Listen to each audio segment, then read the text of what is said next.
Hey everyone, welcome back to Corporate Decoder, the place where we break down the financial mumbo jumbo so you don't have to. And today we are diving into Veritone Inc.'s latest 8K filing, which seems to be all about raising some cash, which is always an interesting story. So what exactly is an 8K filing, you ask? Well, think of it as a current report that companies have to file with the SEC, the Securities and Exchange Commission, whenever something important happens that the public should know about. It's like a news flash from the company itself.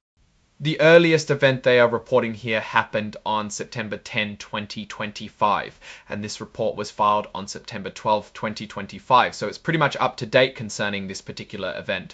Alright, so the company in question is Veritone Inc. They are incorporated in Delaware and their ticker symbol on the Nasdaq is VERI. You can usually find their common stock trading on the Nasdaq Stock Market LLC. Now, let's get to the main event. Item 1.01 talks about entry into a material definitive agreement. In plain English, this means they signed a big important contract. On September 10, 2025, Veritone signed an underwriting agreement with a company called Needham & Company LLC.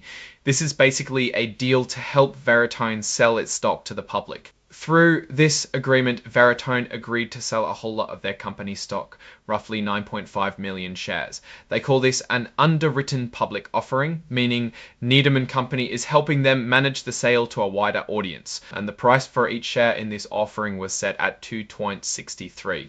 Now, here's a little extra detail. Often underwriters get what's called an over-allotment option, which is like a bonus option to buy even more shares if the offering is really popular. And it looks like it was popular because on September 11, the underwriter took up their full option to buy more shares.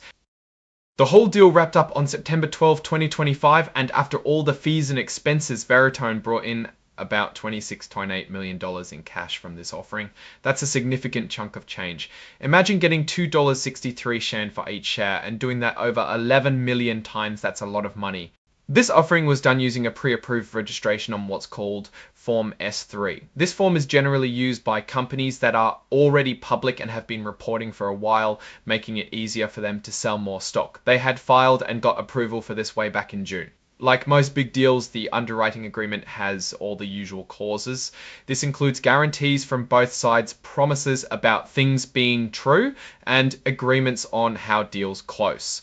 It also covers things like who is responsible if something goes wrong, especially under the Securities Act, which is the law that governs selling stocks. Next up is item 701 about Regulation FD disclosure. Regulation FD is all about making sure that when a company shares important news, it's shared with everyone at the same time, not just a select few. So here they're telling us that on the same day they made the deal, they also put out two press releases. One basically said, hey, we're doing an offering, and the other said, hey, we've set the price for that offering. This is to make sure all investors get the same information. There's a bit of legal jargon here saying that the information in these press releases isn't officially considered filed in the same way as the main report. This gives them some flexibility and means it won't automatically be part of other past or future filings unless they specifically say so. It's like saying this info is public but not a formal part of their permanent record in the same way. Finally, we have item 901, which lists the financial statements and exhibits. This is where they attach all the supporting documents for the report. Here they've attached the actual underwriting agreement that we talked about as exhibit 1.1. There's also an opinion letter from Cooley LL, which is likely a legal firm giving their professional opinion on their legality of the stock issuance. And Cooley LL also gave their consent to have their opinion included, which is standard practice. They've included their launch press release that announced the offering, and the pricing press release that announced the share price. Lastly, Exhibit 104 is for the interactive data file, which helps computers read the document easily. There's a note here about certain exhibits and schedules being omitted. This is usually done for very long documents. They promise to provide these if the SEC asks for them. It's like saying the full appendices are available if needed, and then we have the signatures. This is just the formal part where someone from a company, usually a high-up executive, signs off saying everything in the report is accurate as far as they know. In this case, it's signed by Michael L. Zematra, their Executive Vice President, Chief Financial Officer, and Treasurer. This makes sense as he would be the one most involved with financial dealings like selling stock. So looking at this filing, it's clear that Veritone Inc., just completed a significant stock offering raising $26.8 million. This is a crucial move for a company as it provides capital to fund operations, invest in growth, or pay down debt. Now for my take on Veritone based on this filing. Raising capital is almost always a positive sign.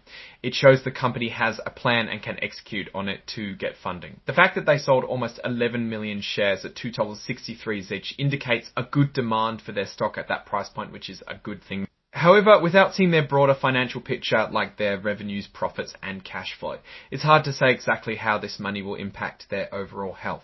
Is this money going to propel them to new heights, or is it just to keep the lights on? We'd need to look at their quarterly and annual reports for that.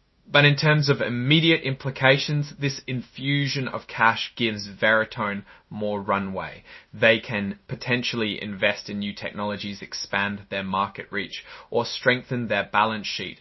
The speed at which the additional shares were bought also suggests investors have confidence in the company's future prospects, perhaps linked to their ongoing business activities, or upcoming projects, Hanten and Einzelballen business activities, or upcoming projects. A risk to consider is that issuing more stock can dilute the ownership percentage of existing shareholders. If you owned 1% of the company before this offering and they issue a lot more shares, you might own a smaller percentage afterwards. However, given the price and the capital raised, it seems like a necessary step for growth. In conclusion, Veritone's stock offering is a clear indication of their proactive approach to managing their finances and pursuing growth opportunities. They've successfully brought in substantial capital, which is a good foundation for whatever their next strategic move will be. Alright, that's our breakdown of Veritone Inc.'s latest filing. What do you think about this stock offering? Are you excited about Veritone's future? Or do you have concerns about how they'll use this new capital? Let us know in the comments below. If you found this video helpful, give it a thumbs up and subscribe to Corporate Decoder for more in-depth financial analysis. And don't forget to join our Discord community linked in the description for more discussions and insights. Thanks for watching. See you next time.